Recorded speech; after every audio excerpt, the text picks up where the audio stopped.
Salut à toi et bienvenue sur le podcast Boost ton gîte. Je suis Yann Jarno et je suis freelance dans le marketing et la communication, spécialisé dans les gîtes et les chambres d'hôtes. Mon but est de te partager ici ou ailleurs, avec des invités ou sans invités, mes connaissances pour booster ton gîte.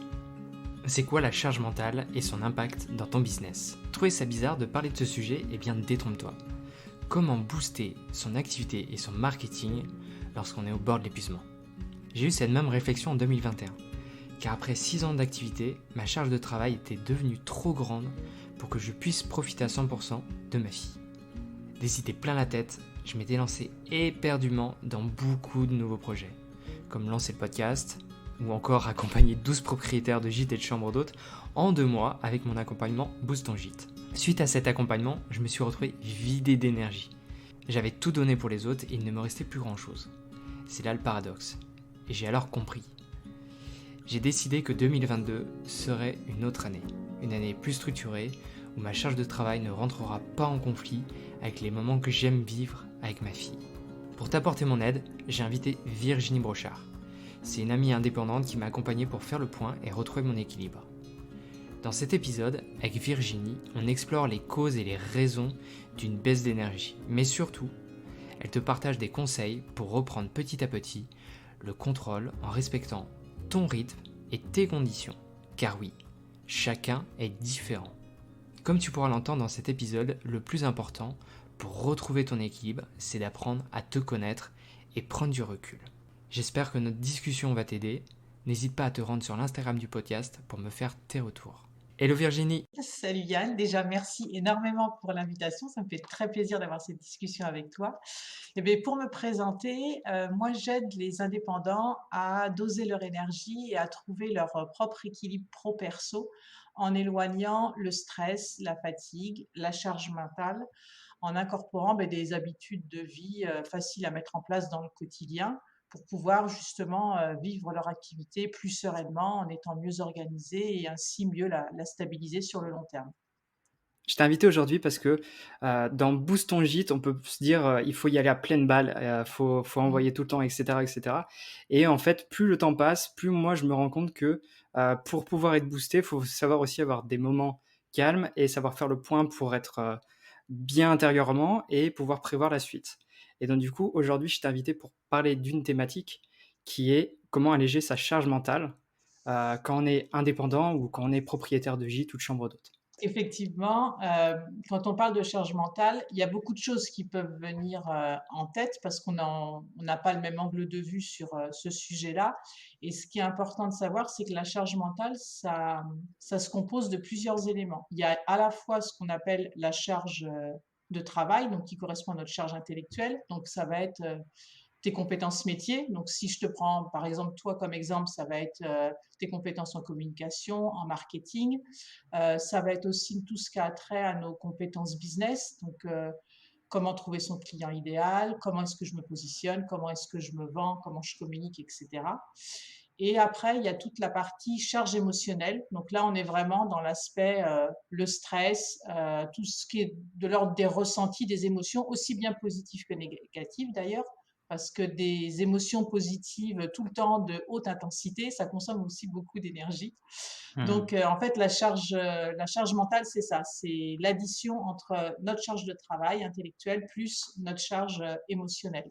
Et tout ça fait que si on est tout le temps avec une charge mentale assez importante, assez intense, automatiquement, il va y avoir des répercussions sur notre énergie et notre temps, parce que notre énergie va diminuer de plus en plus. On va pas forcément optimiser notre gestion du temps et ça va impacter aussi notre système nerveux. Donc, c'est pour ça la vraie question, c'est de se dire, quand mon activité grandit, ou quand je dois jongler entre mon activité et ma vie de famille avec les activités des enfants, etc., comment je fais avec cette charge mentale-là pour avoir quand même une énergie à peu près au maximum et une bonne gestion du temps pour avancer avec fluidité, quoi. Et ouais, et là c'est gros challenge là. Ouais, exactement. Mais ça me parle beaucoup parce que du coup, euh, quand on avait échangé toi et moi, j'étais à un point en fait en plein développement de Mm. ma nouvelle spécialisation. pour les gîtes et les chambres d'hôtes, et en même temps, j'étais sur la croissance de ma petite fille et à me dire comment je peux faire pour donner tant à mon projet tout en gardant assez pour ma famille et Mmh. pouvoir passer des moments qui sont pour ma part suffisants, enfin, tu vois, au niveau où je Ouais. veux pour ma vie de famille. Et du coup, c'est vrai que là, on rentre carrément dans un enjeu clair, c'est comment on peut y faire attention à cette charge, quel type d'action on peut mener en fait. Ouais. Beh, la première chose, à faire, en fait, c'est apprendre à se connaître. Alors ça, c'est pas forcément, évident non plus, hein, c'est pas instinctif. Faut, mettre un pied de côté, prendre du recul, sur soi-même, sur, la vision qu'on a de sa vie, de manière générale et ne pas trop se comparer aux autres parce que, beh, on n'évolue pas de la même manière, on n'a pas le même rythme. Il y en a qui vont être, du matin et du soir, il y en a qui vont vouloir travailler 80 de leur temps et avoir 20 de leur temps pour des loisirs personnels de leur famille. D'autres, ça va être complètement l'inverse. Certains vont vouloir, voyager et tous les 3 mois changer de pays, d'autres toujours habiter au même endroit. Tout est OK, mais par contre, ça engendre forcément un équilibre, pro perso qui est différent. Donc la première chose, c'est, en se connaissant, en sachant quelles sont nos propres, aspirations, nos propres envies en fait, trouver justement les outils qui nous permettent d'avoir cette fameuse, liberté entrepreneuriale, qu'on cherche tant quand on fait notre propre activité, quoi. Mmh, complètement. Et ça rejoint beaucoup ce que je dis dans le podcast, donc merci de le dire. Ah bon? Non mais Non, mais c'est j'aime bien dire que, par exemple, même pour la communication, on a beau essayer d'adapter le rythme qu'on voit sur Instagram ou autre, mmh, et cetera, on tombe vite sur une boucle infernale de comparaison, tu vois? En se disant, «Si lui, il arrive ouais. à faire tant, pourquoi moi j'y arrive pas? Est-ce que je dois faire autant? Parce que comme c'est le seul moyen pour y arriver». Et du coup, ça, tu le dis très clairement, c'est qu'au final, chacun est unique et doit trouver son propre équilibre. Ouais, c'est ça. Et un exemple, tu vois, qui me vient tout de suite, on voit beaucoup chez les indépendants, si tu es stressé, si tu es fatigué, si ça va pas, fais de la méditation, fais du yoga. Et on a l'impression que c'est les 2 Formule portes, magique. ouais, voilà, un peu la formule magique. Et moi, j'ai des clients qui viennent me voir en me disant: «Mais en fait, c'est que c'est pas du tout mon truc, Je le déteste yoga, ça. puis la méditation, j'arrive pas à tenir». Donc en gros, ils culpabilisent à fond en se disant: «Je vais jamais réussir à perdurer dans mon activité», alors qu'en fait, non, non, non, c'est simplement que peut-être tu ne fonctionnes pas de la même manière, peut-être que tu n'as Mmh. pas les mêmes envies, les mêmes centres d'intérêt. Donc il y a forcément des outils, il y en a une multitude, mais il faut apprendre justement à détecter, à connaître ceux qui correspondent le mieux. Donc il faut vraiment déculpabiliser par rapport à ça en se disant que ok, ça marche pour tel indépendant dans son quotidien, dans sa gestion de vie de famille ou autre, mais peut-être que moi ça me correspond pas et c'est pour ça que j'arrive pas à l'ancrer sur le long terme dans mon quotidien, quoi. Mmh, carrément. Pour faire un exemple cas concret, imaginons que je sois un gîte, Ouais. que je sois papa comme je le suis aujourd'hui et cetera, et je me lance dans l'aventure. Est-ce que toi, déjà tu vois quelques warnings en se disant, «Bon, sur quel contexte, tu vois, ça peut exploser?» Ben, déjà, il y a toujours deux stades, je trouve. Il y a le tout début, c'est-à-dire le stade 1, c'est je me lance. Mmh mh. Donc, quand je me lance, donc comme tu dis, on prend ton exemple, t'es papa, tu vas ouvrir ton gîte. Donc, tu as une énergie de folie parce que la motivation, elle est à son maximum. Tu as du temps parce que tu n'as pas encore de clients. Donc, là-dessus, c'est normal. Donc, tu entames plein de trucs, genre, faut que je me fasse connaître au niveau local. Donc, tu peux faire tous les commerces, toutes les assos, les salons pour te faire connaître. Tu ouvres ton site internet parce qu'il faut que tu te fasses connaître aussi auprès du web. Donc, ça veut dire aussi, par exemple, contacter Gîtes de France pour se faire référencer, aller sur d'autres plateformes aussi pour mettre en location. Donc là, tu vas à fond. Ouais. T'es hyper boosté, c'est l'excitation totale, mais c'est comme tout, hein, c'est l'excitation des débuts. Et puis tu bosses tout le temps, et parce que tu y penses tout le temps en plus. Donc Mmh. là, plus de repos. Donc déjà, tu es en flux tendu entre le temps que tu passes sur ton activité et puis le reste du temps, ben, c'est pour la famille, les enfants, les emmener à l'école, à leurs activités, etc. Et là, tu as les clients qui arrivent. Et là, ça commence à se multiplier, donc ton agenda se remplit. Du coup, forcément, tu as moins de temps pour toi, mais pour toi tout seul, de ton propre temps libre. Tu n'en as plus du tout. Donc, tu commences aussi à donner plus encore. Donc, ben, ton énergie, elle commence à baisser un petit peu. Et puis ben, là, du coup, tu as la fatigue qui commence à pointer le bout de son nez. tu commences à être un peu stressé parce que c'est normal, premier client, voilà, faut bien les accueillir, et cetera. Quelle impression ils vont avoir sur le gîte? Est-ce qu'ils vont passer un agréable séjour? Est-ce qu'ils vont aimer ce qu'on va leur proposer, que ce soit en termes d'activité ou si le propriétaire fait table d'hôte, tu vois? Mmh. Et du coup, tu te dis, ok, là, bon, je suis peut-être un peu fatiguée, mais c'est pas grave. En gros, c'est normal, quoi. Je bosse, c'est logique, donc je vais attendre, ça va bien finir par s'arranger. Et c'est là que sur la Oui. durée, ça commence à peser et que la charge mentale, elle commence vraiment à être là. Et tu vas avoir peut-être les premiers débuts où tes enfants vont te dire ah, mais t'as pas joué avec moi cette semaine, ou ah, mais pourquoi on part pas ce week-end, ou ben oui, mais c'est qu'il y a les papiers administratifs, tout ça, les factures à faire. Donc là, déjà, tu vois, je dirais que c'est le premier stade, en fait. Comme Mmh. tu donnais l'exemple de on se lance, Ouais. ça, c'est les premiers signes où tu te dis, ah, peut-être que là, j'en ai peut-être trop fait dès le début, parce que si j'arrive déjà pas à ce stade-là à souffler régulièrement, tu vois, et à me sentir plutôt en apnée dans mon avancée, c'est qu'il y a un petit grain de sable dans le rouage, là, ça va pas durer sur le long terme. Il y a déjà un côté explosif là. Ouais, voilà, c'est ça. Et du coup, après, ben, une fois que tu es lancé, admettons que ton gîte, tu l'as ouvert depuis 2 ans, par exemple, ton activité, elle tourne. Donc, automatiquement, ta charge de travail, ben, elle grandit puisque tu as de plus en plus de clients. Donc, les plages horaires de réservation, c'est du complet en permanence. Mais ce qu'il faut prendre aussi en considération, c'est que quand tu es en gîte, les plages plein horaires qui sont surtout complètes, ça va être l'été, pile au moment des vacances scolaires. Ça va être les week-ends prolongés, pareil, ou ça va être des événements comme Noël, Pâques, par exemple, ou je pense si tu as un gîte à la montagne, ça peut être les sports d'hiver, etc. Ça tombe toujours pile au moment où c'est des événements familiaux, justement, qui peuvent être là aussi présents. Et là, tu as un Mmh. peu le syndrome de comment je fais pour me couper en deux, en fait. C'est Les ça. pics d'activité avec mes clients, c'est les pics aussi où je devrais faire justement des activités avec mes enfants, mon conjoint, mes amis et tout ça.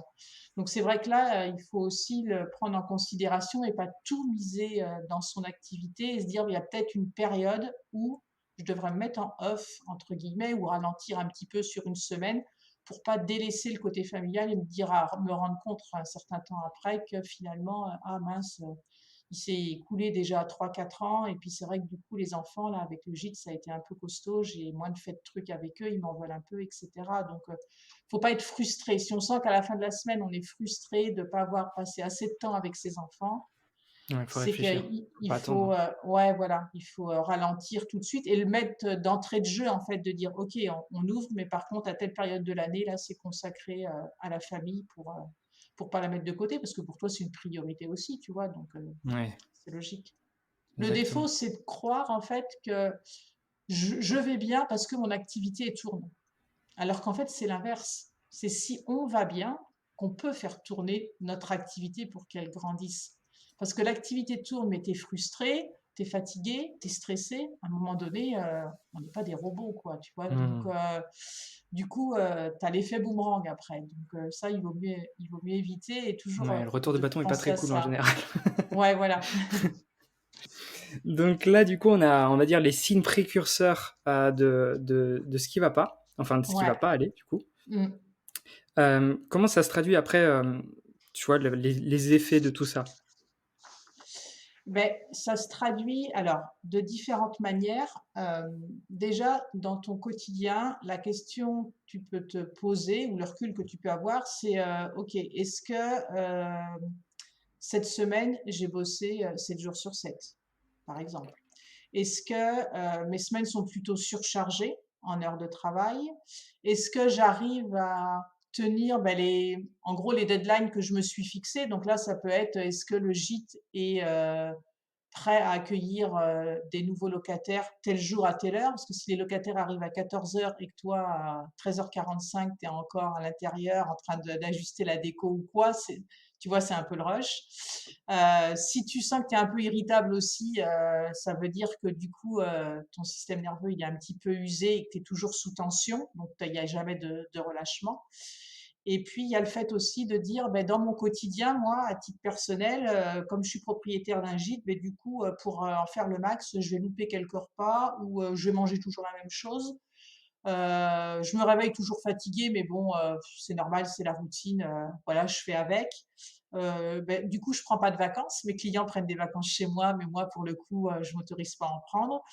Et puis, au final, je suis jamais vraiment satisfait de l'expérience client que je donne. J'ai toujours l'impression que je peux toujours faire beaucoup mieux, quoi. De pas réussir à être, gratifié vraiment des retours qui peuvent être positifs, tu vois, de ses clients. Donc ça peut se traduire, tu vois, de cette manière-là un petit peu, dans son quotidien, quoi. Vis-à-vis de ça, tu vois, ça me parle aussi un peu, parce que du coup, en tant qu'indépendant, bah, du coup, comme tu le dis, ça se traduit, chez les indépendants, mais aussi, chez tout type d'indépendants, que ça soit des chambres d'hôtes et des gîtes. Donc, Mmh. en étant passé par là, je peux dire aussi que on a tendance à avoir la fameuse expression: «La tête dans le guidon». Ouais, c'est ça. Et c'est vraiment bizarre comme sensation parce que du coup, tu donnes tout, tu donnes tout, tu donnes tout. Mmh. Et tu vas faire attention à tous les petits éléments, qui sont perturbateurs et qui vont, te faire traduire ça comme, «J'ai pas donné encore assez». Ouais, c'est ça, Et donc exactement. du coup, bah, la boucle infernale fait que tu vas donner, donner, donner, donner, donner et au final, il y a pas assez de moments, de ressourcement, si je peux appeler ça comme ça, Mmh. Ouais, c'est ça, pour ouais, retrouver carrément. cet équilibre. Mmh. Et ce que tu dis, du coup, ça s'est traduit aussi, chez moi. Donc du coup, je peux que valider ce que tu dis. Tu as fait un C'est excellent diagnostic. mais c'est vrai qu'on peut très vite passer, tu vois, d'une situation où on se dit: «Bon, ça arrive à tout le monde, on est humain, hein, je suis un peu fatigué, un peu stressé, mais voilà, c'est normal aussi». C'est les signes qu'on nous envoie pour dire: «Attention, tu arrives à ta limite» et puis, voilà. Et là, dans cette situation-là, en général, on peut procrastiner un petit peu, on peut avoir un peu de remise en question sur ce qu'on fait, on fait des petites erreurs d'inattention et cetera. Mais on peut très vite basculer, si on fait rien en restant, comme tu disais, la tête dans le guidon, à une situation où justement, tu te sens mais vraiment, à plat, tu es en épuisement. Le stress, il est chronique, il est tout le temps là et du coup, tu es moins concentré, tu oublies des choses, tu te sens moins efficace, tu as envie de développer d'autres, par exemple, activités pour, tes clients, mais tu manques de créativité et cetera. Et là, du coup, ton énergie, elle est à plat. Vu que tu sais plus trop par quel bout le prendre, tu te sens un peu perdu, la gestion du temps, elle est plus là non plus. Donc, c'est là où on s'en mêle un petit peu, les pinceaux, en fait. Donc c'est pour ça Mmh. que les indépendants qui comprennent que prendre soin de soi, c'est essentiel parce que notre énergie et notre temps, c'est 2 ressources, qui sont malheureusement limitées, donc qu'il faut toujours, essayer de renforcer et de booster. Et soit ils ont connu déjà, par exemple, un épuisement total, un burn-out et ils veulent surtout pas en avoir un autre. Ils ont compris qu'il fallait apprendre à faire moins mais mieux et puis ils veulent, trouver leur propre équilibre à eux, en fait, ce qui leur convient, réellement pour être vraiment alignés avec la personne qu'ils sont et la vision qu'ils ont de leur activité avec la vie familiale à côté. Mmh. Et oui. Et moi, tu vois, j'ai adopté un petit peu ce type de parcours en mode, Mmh. j'ai bizarrement un peu des horaires de salarié en étant freelance. Mmh. Ça peut paraître bizarre dit comme ça, mais tu vois, mes journées, c'est vraiment du 9h-17h, parce que du coup, c'est vraiment la plage horaire qui correspond au rythme de ma fille et comme ça, quand je la récupère, bah, du coup, moi, j'ai «fini ma journée» entre guillemets et comme ça, le temps où elle est de nouveau avec moi et bah, du coup, je suis présent et Ouais. et ça, tu vois, ce type de truc, ce type de réflexion, ça m'a aussi, comme tu le dis, apporté, tu vois, la notion du prendre du temps pour soi, mais aussi pour sa famille. Et pour le temps pour soi, ça peut être vraiment tout bête, le fait de prendre, je sais pas, une demi heure, moi c'est 2 fois par semaine où je vais courir. Juste cette petite capsule de temps, ça me permet déjà d'évacuer beaucoup de choses, Ouais. mais aussi d'avoir cette impression d'être: «OK, c'est ma plage horaire où je suis seul, il y a plus rien qui compte» et ça me permet d'évacuer beaucoup de stress et beaucoup de pression. Ouais. Ouais, complètement. Puis toi, ça te fait gagner un temps fou pour ton activité parce qu'on s'en rend souvent, j'entends: «Ah, je suis trop fatiguée, donc j'avais l'habitude de faire du sport, mais j'arrête là». Alors qu'en fait, la fatigue peut venir d'un manque de mouvement. Mmh. Et c'est le fait de, surtout quand la personne a été habituée à faire du sport, et le fait de reprendre une activité sportive, ça va relancer son énergie, donc automatiquement, elle va se sentir moins fatiguée et plus en forme. Mmh. Et toi, notamment, enfin, sur le fait qu'on ait travaillé ensemble, c'est vrai que le sport, ça fait partie de toi. Donc, c'est logique que ce soit une activité qui soit partie intégrante de ton planning parce que, comme tu le dis, tu vas évacuer tes tensions. Du coup, quand tu reviens sur ton taf, eh ben, en matière de créativité, après, en matière d'idées de projet, etc., mais tu seras beaucoup plus efficace, tu vois, et tu avanceras beaucoup mieux en plus. Complètement. Bah, c'est ce qui se passe, donc complètement. Il y a que toi qui peux le dire après, mais Voilà, oui. Mais si vous êtes pas sport et que votre truc, c'est la lecture ou le ouais, tricot, ça marche voilà, aussi. c'est Heu, exactement ça. faut juste Chaque trouver l'instant qui vous fait kiffer et qui vous ressource. exactement, ouais, 100% d'accord. Donc du coup, là, on a vu quels sont les signes précurseurs, etc. Et ça serait quoi, du coup, comment ne pas subir cette charge mentale? Comment faire pour évacuer, comme on l'a dit? Bon, on l'a un peu spoilé, mais en détail, Ouais. on va dire. Ben, déjà, comme on vient de le dire, c'est de se mettre soi en priorité. Alors, c'est pas du tout être égoïste, mais on met nos clients en priorité. Et ben, nous-mêmes, on doit se mettre à la même hauteur que nos clients en priorité. Et c'est du coup apprendre comment on fonctionne, ce qu'on n'aime pas, à quel moment est-ce qu'on a le plus d'énergie au cours de notre journée. Savoir aussi déterminer, alors si je prends comme exemple, on va prendre la fatigue et le stress, parce que Mmh. c'est vraiment deux piliers que tout le monde dans n'importe quelle activité peut retrouver. Apprendre à déterminer quelles sont les causes de notre fatigue. Est-ce qu'on est fatigué parce que du coup on fait jamais gaffe à ce qu'on mange et on mange un peu tout et n'importe quoi? Est-ce que du coup c'est notre sommeil où on dort pas bien et c'est peut-être dû à ça? Est-ce que c'est le fait qu'on est déshydraté parce que quelqu'un qui s'hydrate pas régulièrement peut être fatigué? Est-ce que, comme je disais tout à l'heure, on a un manque d'activité physique? Est-ce que pour le coup, notre planning est pas trop surchargé et que justement c'est ça qui nous fatigue? Est-ce qu'on manque de repos? Parce que du coup, les vacances ou même une micro-pause d'une journée, hein, de 24 heures sans bosser ou d'un week-end, on n'en a jamais. Est-ce qu'on est plutôt dans un excès de stress? Tu vois, ça, c'est plein de causes qui peuvent être différentes. Donc, deux personnes peuvent être fatiguées, mais n'ont pas forcément la même cause. Donc, Mmh. en réfléchissant là-dessus, tu te dis, ouais, ok, c'est vrai que ça fait peut-être un moment que mon frigo est vide et que je caricature un peu, hein, mais en gros, le midi, je me fais juste un sandwich saucisson fromage et puis comme ça va. Là, tu te dis, ouais, va peut-être falloir que je me pose la question comment manger un peu plus équilibré ou faire des journées à rallonge et dire, ben, je me couche hyper tard, je me lève tôt pour faire tout ce que j'ai envie de faire. Je sais que je suis pas dans mon rythme, mais en gros, il faut que je le fasse pour. Ça va aller un temps, mais ça va pas aller sur la longueur non plus, tu vois. Donc, après, les actions à mettre en place pratico-pratiques vont être forcément différentes. Et Mmh. pour le stress, du coup, c'est pareil, tu as plein de causes différentes. Tu peux, un indépendant qui n'est pas soutenu par son entourage, qui est en manque de reconnaissance, ça peut le stresser aussi de continuer son activité dans cet environnement-là. Le fait d'être peut-être trop isolé socialement parlant, s'il reste chez lui, tu vois, entre ces quatre murs, qu'il n'a aucune interaction avec d'autres personnes qui font qui ont le même domaine d'activité que lui, ou un autre indépendant dans une autre activité. Euh, le fait d'être toujours sursollicité et puis de ne pas savoir dire non non plus, donc de ne pas Mmh. préserver son temps, ça stresse aussi.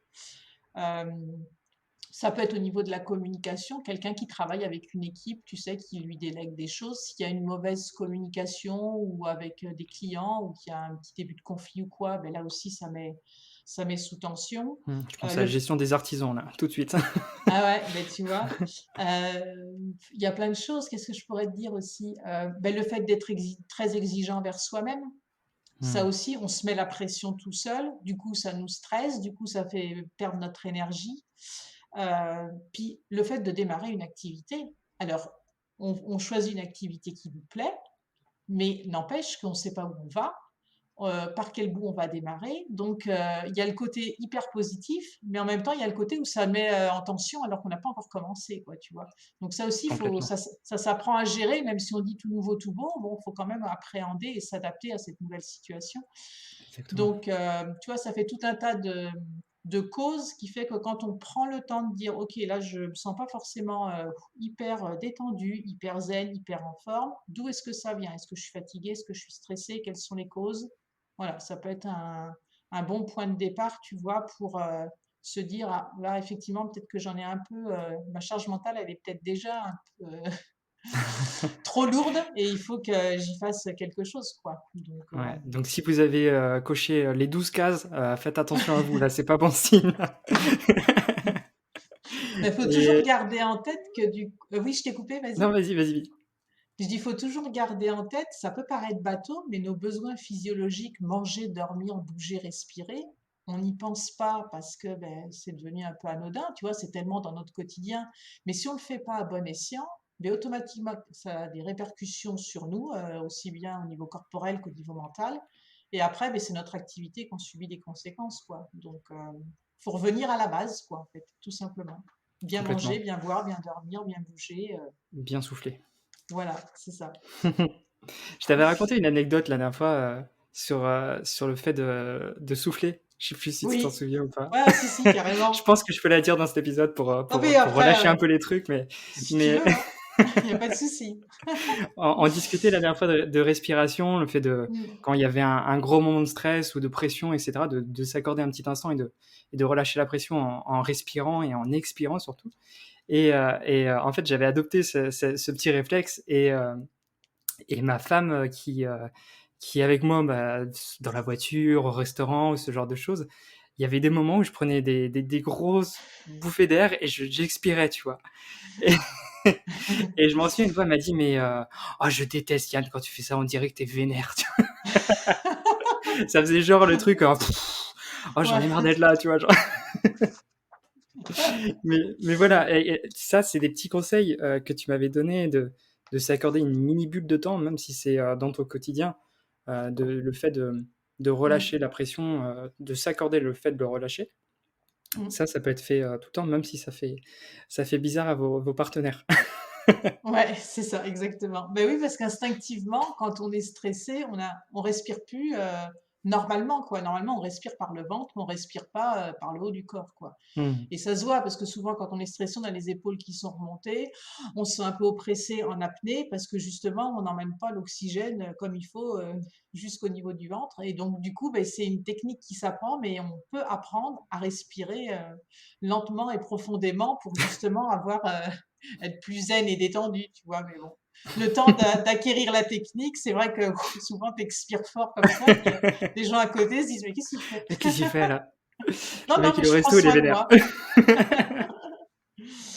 Mais tu vois, des petits trucs que je peux partager, et ça peut être valable pour tout le monde, c'est que, par exemple, si on prend l'alimentation, c'est hyper important de manger varié. Notre organisme, il n'aime pas la monotonie, en fait. Donc, varier les aliments au maximum dans son assiette, ça, c'est un point positif que tout le monde peut faire. Et éviter de sauter les repas parce que c'est pareil, notre organisme, il aime bien la régularité. Donc après qu'on ait 3 repas dans la journée ou qu'on ait un petit appétit et qu'on préfère avoir 3 micro-repas avec 2 collations, une le matin, une l'après-midi, peu importe, mais essayer de rester dans la régularité en fait du nombre de repas qu'on prend par jour. Et puis, pour compléter avec ce que tu disais, le fait de respirer quand on est stressé, il y a aussi de prendre l'air, aller à l'extérieur, même si c'est sur son balcon, hein, ça marche très bien aussi, parce que notre cerveau, en fait, il va consommer un tiers de l'oxygène dont on a besoin, en fait. Donc, c'est énorme. Et surtout, quand on est devant ces écrans à toujours communiquer, etc., il faut le faire d'autant plus. Donc ça, c'est quelque chose que tout à chacun peut faire dans son quotidien, tu vois. Et surtout, au niveau du sommeil, se dire que si on se réveille fatigué, alors qu'on se dit, tiens, je m'endors vite, je pense que je dors bien, mais par contre, je me réveille toujours fatigué. C'est que forcément, il y a quelque chose qui... Alors, soit ça peut venir d'un stress qui est trop important, soit ça peut venir de ce qu'on mange, parce que l'hormone du sommeil, pour être produite en quantité suffisante, elle a besoin de certains, comment dire, de certains éléments qui sont dans notre alimentation. Donc, savoir aussi quoi manger, tu vois, pour renforcer son sommeil, ça peut aider aussi. Donc, s'interroger vraiment si on se sent... le sommeil doit être récupérateur. Normalement, Mmh. on se C'est ça le réveille, on est but. en forme pour la Mmh. nouvelle journée. Eh Donc, oui. ouais. Donc ça peut être des petits trucs assez faciles, des fois, à mettre en place, de dire je prends l'air extérieur et puis je fais attention à ce que je mange aussi, à bien varier. Donc du coup, là, on a vu, comment ne pas subir les charges mentales, quelles étaient les petites actions à, à faire pour s'en dénouer, on va dire. Ouais. Est-ce que tu as des petits tips supplémentaires ou tu penses qu'on a fait un bon tour? Ben, en petit tips, tu vois, si on reprend ce que je disais au départ, que la charge mentale, c'est l'addition de la charge de travail plus la charge émotionnelle. En tant que charge de travail, euh, ce qui est important, c'est de rééquilibrer ses journées en disant est-ce que je suis axée sur mes priorités ou est-ce que justement dans ma journée j'ai incorporé pas mal de petits trucs qui finalement pourraient être largement décalés dans 15 jours ou même dans un mois parce que c'est pas ce qui va m'emmener vers mon objectif mensuel par exemple. Mhm. Et si je suis en capacité de déléguer, tu vois, financièrement à quelqu'un, qu'est-ce que j'aime pas faire, qu'est-ce qui me bouffe mon énergie et que je pourrais par exemple déléguer et affiner aussi ses process parce que plus on a des process qui sont rodés, ben, plus c'est fluide aussi. Donc de ce côté-là, ça peut être pas mal. Et après, ben, côté émotionnel, il y a si notre corps physiquement nous envoie des signaux, genre j'ai mal au ventre, j'ai des migraines, tu vois, par exemple, ben, les prendre en considération, j'ai mal au dos, ne pas les laisser traîner, parce que de toute façon, sur la longueur, ça s'en va pas tout seul. C'est à Mhm. nous-mêmes de nous prendre en charge et de faire quelque chose pour ça. Et puis, ben, d'avoir, je dirais, on parle souvent d'avoir un partenaire de responsabilité quand on est à son compte. Et je trouve que ça, c'est assez sympa aussi quand tu as une personne de confiance que tu peux appeler régulièrement pour dire voilà où j'en suis, voilà ce que j'ai envie de mettre en place, etc. D'avoir un regard extérieur qui nous permet peut-être aussi de mieux relativiser si la personne dit mais tu trouves pas que t'en fais un peu trop là ou donc là, quel que soit le domaine d'activité, ben, forcément un propriétaire de gîte ou de chambre d'hôte va aller vers un autre propriétaire de gîte ou de chambre d'hôte qui connaît bien, voilà, en qui il a noué une relation, tu vois, sympa, qui y a un bon feeling, et de se dire, tiens, est-ce qu'on pourrait pas s'appeler régulièrement? Et ça aussi, ça décharge mentalement, de savoir qu'il y a quelqu'un sur qui on peut compter, tu vois, et puis s'entraider. Donc ça, c'est les autres petits tips qui me viennent à l'esprit, tu vois, qu'on peut faire en toute autonomie, quoi, en fait. Complètement. Et je vais rebondir là-dessus, c'est que je rebondis beaucoup aujourd'hui. Ah mais vas-y, je t'en prie. C'est ton C'est podcast, hein, tu fais ce que ouais, tu oui, veux. c'est vrai, j'ai toutes les lois là. En fait, de mon côté, je fais la même chose que tu viens de dire, c'est qu'en fait, j'ai une partenaire de business un petit Mm, peu qui s'appelle Lola, qui est passée dans la saison 1 d'ailleurs, ouais. et on s'appelle tous les mercredis midi, Mm, entre 12h30, 13h30, enfin ce genre de créneau. Et en fait, on se tient au jus de tout ce qu'on a fait, de tout ce qu'on a envie de faire, de ce genre de choses. Et ça permet aussi des fois de se mettre un coup de pied aux fesses aussi, dans le mm, sens, même si, en fait, quand vous êtes trop en pression, il y a des choses que du coup vous mettez aussi de côté. Parce que du coup vous êtes trop dans le quotidien, vous êtes trop embarqué là-dedans, et du coup il y a des choses que vous vous refusez de faire. Et c'est là aussi des fois le piège, c'est de tomber un peu dans tout donner pour ses clients, alors que par exemple pour vous, pour votre business à vous, il y a des choses qui sont actionnables. Donc du coup, c'est aussi important d'avoir ce regard extérieur de quelqu'un qui est dans le même métier que vous, mm. mais qui est pas là en mode on fait de la concurrence, hein, c'est vraiment un terrain neutre. Donc du coup, c'est super intéressant. Et vis-à-vis de ça, je rebondis une autre fois. Ouais. En fait, on a avec Maxime, avec qui j'ai fait coucou tout à l'heure, on Ouais. a développé un événement mensuel qui s'appelle Au hasard d'une rencontre. Donc, je ne sais pas si vous connaissez encore, si vous écoutez ce podcast et que vous ne connaissez pas cet événement. En fait, c'est un événement mensuel où c'est une sorte de grosse réunion qui de 20h à 22h sur le papier. Des fois, ça dure un petit peu plus long. Et l'idée, c'est de pouvoir échanger sur une thématique sur laquelle vous pouvez avoir des blocus en ce moment. Et ça permet de faire une sorte de grosses réflexions, de moments de partage aussi, parce que du coup, vous ne vous connaissez pas entre vous. Et ça peut être du coup l'occasion de vous décharger de toutes vos réflexions qui vous prennent la tête, en fait. Donc du coup, voilà, il y a ça aussi qui est possible. C'est un Ouais. événement qui est une fois par mois. Alors, je ne sais pas quand sortira cet épisode, mais normalement, c'est souvent fin du mois. Donc, si jamais. Ouais. Ouais, je trouve ça Voilà. génial en fait ça, parce que ça fait comme un énorme brainstorming que tu peux Ouais, faire sur une thématique et il y a pas plus riche, tu vois? Donc c'est ouais, c'est exactement top. ça. Mmh. Et par exemple, la dernière fois, ça va être le troisième là, le troisième c'est le 23 février et donc du coup c'est, on va aborder par exemple les assurances, ce genre de choses D'accord. parce que du Ouais, coup, il y en a qui sont en création, il y en a qui sont déjà installés. Du coup, il y en a qui ont déjà un retour d'expérience là-dessus ouais. et après on parle aussi de comment vous faites pour, mieux gérer votre quotidien, type, comment vous avez fait pour mettre une boîte à clés, ce genre de choses. Ouais. Quels sont les Mmh. avantages? Est-ce que ça permet d'être plus libre, de sortir le soir ou j'en sais rien. Bref, c'est super cool. Ouais. Donc ouais, ouais, très chouette idée. Merci. Bah, je vais pas, il y a Maxime qui est dans la boucle aussi. Donc très content que tu aies abordé ce sujet. Bah, écoute, avec plaisir. Il y a une question que je pose en fin d'épisode sur la saison 2, Mmh. qui est la suivante, c'est, je vois vraiment les gîtes et chambres d'hôtes comme des freelances comme toi et moi et Mmh. comme des indépendants et en fait, je vois de plus en plus qu'ils ont les mêmes problématiques que nous, qu'on Ouais, est dans le même bateau techniquement. ouais. Du coup, je voulais savoir quelle était ta plus grosse problématique dans ta vie d'entrepreneur et comment tu avais fait pour la dépasser.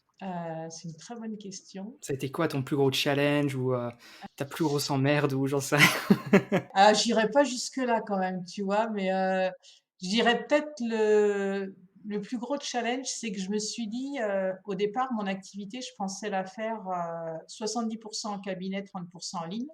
Il Mhm. s'avère que tous mes clients sont en ligne. Donc je me suis dit: «OK, je suis 100 sur le web, pas de problème. Je m'adapte à ça» et comme c'était pas un milieu que je connaissais avant d'être indépendante, si tu veux, je me suis dit, «Faut que je communique partout». Je voyais plein de conseils, Pinterest, Instagram, LinkedIn, faire mon site internet, newsletter, article de blog. Ah ben Waouh. moi j'ai tout démarré. Allez. Le le truc à pas faire, c'est celui-là, hein. Et en fait, après le challenge, c'est quand tu es rentré dedans, moi je m'étais engagée à dire, publiquement: «OK, je publie tel jour, à telle heure, à telle fréquence» et Waouh. cetera. Et moi de nature, quand je m'engage et que je dis un truc, je le fais, quoi. Hmm. Donc là, je me suis dit: «Comment je fais pour réduire, en fait?» Je peux pas, je me suis engagée, tu vois? J'avais Waouh. vraiment, je me sentais pas à l'aise à l'idée et quand même à force qu'on me dise: «Non mais Virginie, ça C'est va dommage pas, là. tu vu tout ce que tu fais là, recentre-toi, toi tu préfères quoi?» Ben je dis: «Moi, c'est que je préfère communiquer oralement, en fait, plutôt que d'écrire des posts». Hmm. Et ben du coup, pourquoi tu contactes pas les gens oralement? Et je l'avais fait un peu, en off, un peu comme ça, en faisant des cafés virtuels, des trucs comme ça, où c'était plus mon élément, quoi, finalement. Et du coup, je me suis recentrée là-dessus et je me suis dit: «OK, ben moi, je vais faire des interviews alors, sur les indépendants et leur quotidien, comment que ça se passe pour eux au niveau, stress, alimentation, sommeil et cetera», tu vois? Organisation et du coup, je me suis dit: «Beh, là, je rencontre vraiment des gens, aller discuter vraiment avec eux». Donc j'ai complètement recentré ma communication sur, un peu, un format qui me correspondait moi, en fait. Et je pense que le gros challenge, c'était d'être embarqué dans un truc et tu te rends compte à un moment donné, tu te dis: «Mais en fait, je vais pas tenir sur le long terme parce que Hmm. ça me correspond pas, je suis pas forcément si à l'aise que ça» et de se dire: «OK, il faut réaiguiller et trouver le truc qui te correspond à toi vraiment» et puis après, c'est beaucoup plus simple au quotidien parce que du coup, tu kiffes 3 fois plus ce que tu fais en plus et puis ça te correspond quoi, c'est surtout ça quoi, donc je Mais oui, dirais c'est clairement. ça. Au niveau de la communication, réfléchir, la manière, dont on communique qui doit, plus elle nous correspond et plus je pense que ça doit être impactant parce qu'on est 100 naturel quand on le fait, tu vois? On se pose pas la question, c'est instinctif. Mais en plus, c'est beaucoup moins énergivore. Enfin, moi, je vois, avant, je me fatiguais, en fait, à faire 10 000 posts et machin. Maintenant, beaucoup moins, quoi. Donc, c'est tout bénef. Va bien joué. Tu as eu le très bon réflexe parce que du coup, euh, pour tenir sur le long terme, il faut vraiment que tu arrives à trouver ton équilibre parce que si tu fais, Mmh. comme tu le disais au tout début, où tu t'es partout à la fois avec une charge, là du coup on est carrément sur une charge de travail, une charge mentale, Ah on bah est oui, le biolo. mais c'est clair, hein. Donc du coup c'est vrai qu'il faut faire gaffe à ça et pour que ta communication puisse prendre vie, il faut que ça soit sur le long terme, ça se fait pas du jour au lendemain et il faut que tu Exactement. sois au taquet pour que ça puisse se faire. Faut pas que tu Ouais, sois épuisé à publier sur tous les côtés, tous les 2 jours ou j'en sais rien. Donc ouais, ouais, très bon exactement. réflexe et très bon conseil. Un bête d'épisode, Donc hein. voilà. Ouais.